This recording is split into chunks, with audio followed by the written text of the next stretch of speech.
तो चलिए आज बात करते हैं भारत के उस हिस्से की जो इस देश की सबसे पुरानी बुनियाद है, विशाल प्रायद्वीपीय पठार। एक ऐसी जमीन जिसकी कहानी करोड़ों साल पुरानी है। अच्छा, चलिए एक सवाल से शुरू करते हैं।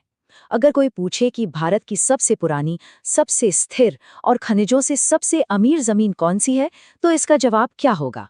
जी हाँ, इसका जवाब है हमारा प्रायद्वीपीय पठार। अब इससे पहले कि हम भारत के सबसे बड़े पठार की बात करें, ये समझना जरूरी है कि पठार आखिर होता क्या है। सोचिए, एक पहाड़ है, लेकिन उसकी चोटी नुकीली होने के बजाय सपाट है, एक टेबल की तरह। बस पठार कुछ ऐसा ही होता है, आसपास की जमीन से ऊंचा उठा हुआ एक बड़ा समतल इलाका। इस पठार की कहानी कोई 1000-2000 साल पुरानी नहीं है, बल्कि करोड़ों साल पुरानी है। ये भारतीय उपमहाद्वीप का सबसे पुराना हिस्सा है। पता है क्यों? क्योंकि ये उस सुपर कॉन्टिनेंट गोंडवाना लैंड का एक टुकड़ा है, जिससे टूटकर आज के दक्षिण अमेरिका, अफ्रीका, ऑस्ट्रेलिया और भारत बने। यही वजह है कि ये जमीन इतनी स्थिर और चट्टानी है। तो चलिए अपनी पड़ताल शुरू करते हैं इसके उत्तरी हिस्से से, यानी नर्मदा नदी के उत्तर वाला इलाका। इस पूरे रीजन को हम कहते हैं सेंट्रल हाईलैंड्स या मध्य उच्च भूमि। और हाँ, ये कोई एक पठार नहीं है, बल्कि कई पठारों का एक समूह है। इस इलाके में मुख्य तौर पर 3 पठार आते हैं और तीनों की अपनी अपनी पहचान है। एक तरफ है मालवा का पठार, जो ज्वालामुखी से बनी काली मिट्टी के लिए मशहूर है। दूसरी तरफ है बुंदेलखंड, जो ग्रेनाइट और नीस जैसी पुरानी कठोर चट्टानों से बना है और यहाँ की मिट्टी थोड़ी लाल और पथरीली है। और फिर आता है बघेलखंड, जो इन दोनों को पूर्वी पठारों से जोड़ने वाले एक पुल की तरह है। देखिए ये कितना दिलचस्प है।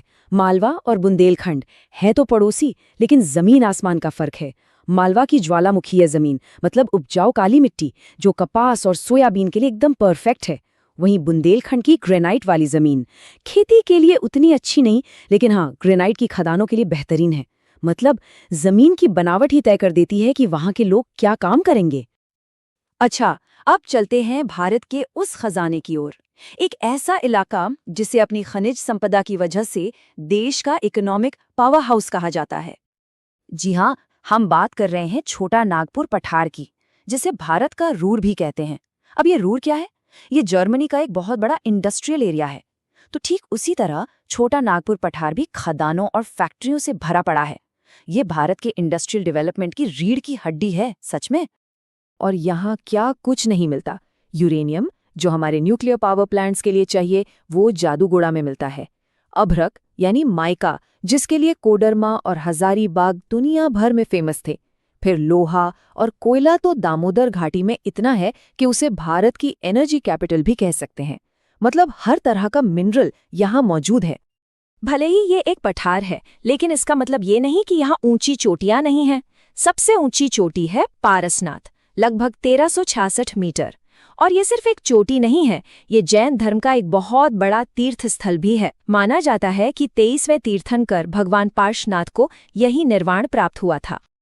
चलिए अब नर्मदा के दक्षिण में चलते हैं और भारत के सबसे बड़े पठारी हिस्से को देखते हैं, दक्कन का पठार।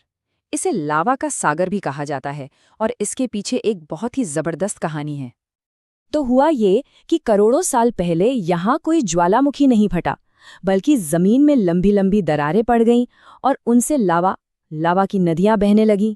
एक बार लावा बहा, फैला और जम गया, फिर दोबारा बहा और उसकी एक और परत जम गई। ये सिलसिला चलता रहा और परत दर परत जमने से एक सीढ़ी जैसी आकृति बन गई। इसी सीढ़ीनुमा स्ट्रक्चर को ट्रैप कहते हैं। और ये सब तब हो रहा था जब दुनिया से डायनासोर खत्म हो रहे थे। अब दक्कन का पठार सुनकर लगता है कि ये कोई एक बड़ी सी जमीन होगी, पर ऐसा नहीं है। ये असल में कई पठारों का एक कलेक्शन है। जैसा कि हम देख सकते हैं, इसका सबसे बड़ा हिस्सा लगभग 45% महाराष्ट्र पठार है, जिसे हम दक्कन ट्रैप भी कहते हैं। इसके अलावा कर्नाटक, तेलंगाना और रायलसीमा के पठार भी इसी का हिस्सा हैं। और दक्कन के हर हिस्से की अपनी एक अलग कहानी है। महाराष्ट्र का पठार मतलब वही काली मिट्टी, जिसे रेगुर भी कहते हैं, और जो कपास की खेती के लिए जानी जाती है। कर्नाटक पठार की बात करें तो वहां बाबा बुदन की पहाड़ियां हैं, जो भारत में कॉफी की शुरुआत के लिए मशहूर हैं। और हाँ, इस रीजन की सबसे ऊंची चोटियां भी यही हैं। तेलंगाना और रायलसीमा पठारों को कृष्णा नदी अलग करती है और रायलसीमा का इलाका रेंज शैडो एरिया में पड़ता है, मतलब यहाँ बारिश बहुत कम होती है। ये जो कृष्णा नदी है ना, ये सिर्फ एक नदी नहीं है, ये एक तरह की बाउंड्री है। इसके उत्तर में तेलंगाना का पठार है और दक्षिण में रायलसीमा का। और ये नदी इन दोनों इलाकों की किस्मत भी तय करती है। नदी के दोनों तरफ आपको मौसम, मिट्टी और खेती के तरीकों में साफ फर्क दिखेगा। तो ये एक नेचुरल डिवाइडर है जो दो अलग-अलग कल्चर और इकोनॉमी को भी बांटता है। अब एक बहुत ही इंटरेस्टिंग सवाल पर आते हैं। हमने अब तक जितने भी पठारों की बात की वो सब एक साथ जुड़े हुए हैं। तो फिर मेघालय का पठार, जो कि इसी प्रायद्वीपीय पठार का हिस्सा है, वो कटकर इतनी दूर नॉर्थ ईस्ट में कैसे पहुंच गया? ये एक पहेली जैसा है ना? तो इसका जवाब छिपा है जमीन के एक बहुत बड़े फ्रैक्चर में, जिसे जियोलॉजी की भाषा में फॉल्ट कहते हैं। हुआ ये कि जमीन का एक हिस्सा नीचे धंस गया, जिससे एक बहुत बड़ा गैप बन गया। इसी को राजमहल गारो गैप कहते हैं। इस गैप ने मेघालय के पठार को मेन पठार से हमेशा के लिए अलग कर दिया।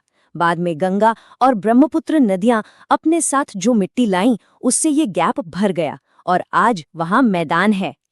तो अब तक हमने इस पठार के अलग अलग हिस्सों को देखा। चलिए अब इन सबको जोड़कर देखते हैं और समझते हैं कि आखिर ये पठार पूरे भारत के लिए इतना ज़्यादा ज़रूरी क्यों है। इस पठार की अहमियत को हम कुछ पॉइंट्स में समझ सकते हैं। पहला, ये भारत के मिनरल वेल्थ का स्टोर हाउस है। लोहा, कोयला, बॉक्साइट सब कुछ यहीं है। दूसरा, यहीं से हमें वो उपजाऊ काली मिट्टी मिलती है जिस पर हमारी कॉटन इंडस्ट्री टिकी है। तीसरा, दक्षिण भारत की ज्यादातर बड़ी नदियां यहीं से निकलती हैं। और चौथा, ये एक विशाल टेबल लैंड है जो पूरे देश के मौसम और अर्थव्यवस्था पर अपना असर डालता है। मतलब ये भारत की बुनियाद है हर मायने में।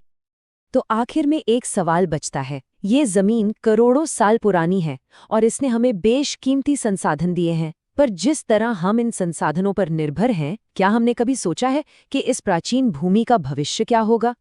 ये एक ऐसा सवाल है जिसका जवाब सिर्फ इस इलाके के लिए ही नहीं, बल्कि पूरे देश के भविष्य के लिए जरूरी है।